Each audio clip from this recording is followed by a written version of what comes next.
National Reconciliation Day is about healing the gap between Aussies and the Australian Aborigines. Aborigines were mistreated by many past governments and were discriminated against, and amends now are being made to heal the rift caused by the way they were treated in the past. In this Local Event Today's episode, we will explore the background behind the National Reconciliation Day in Australia. It's a work in progress and one step in the long and challenging task facing Australia of reconciling with the original Aboriginal inhabitants of this country. When Australia was originally colonized by England in 1700, the colonists denied any prior claims to the land by the Aboriginals, treated the country as terra nullius, empty land, and simply took over whatever land they wanted.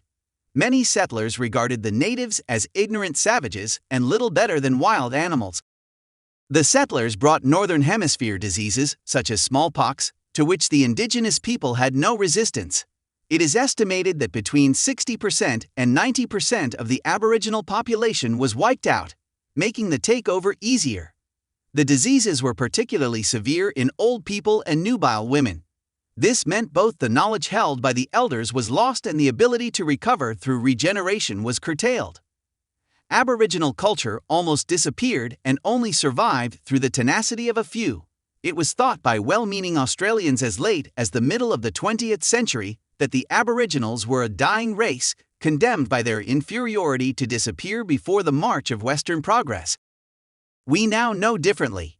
The indigenous people of Australia had evolved what turned out to be the oldest continuous civilization on the planet, flourishing for tens of thousands of years and remaining intact because of the island continent's isolation from the rest of the world.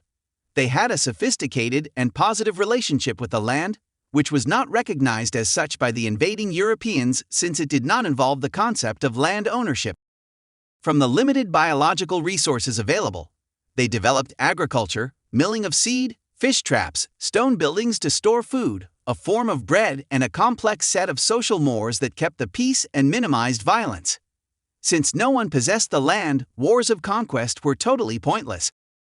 Their lifestyle was so sophisticated they could live comfortably with about 20 hours of work a week, in stark contrast to the long hours being worked by the European invaders.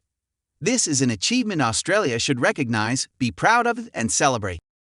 Only a few Australians are aware of it, and the first task of Reconciliation Day is to open the minds of ordinary Australians to our wonderful Indigenous heritage.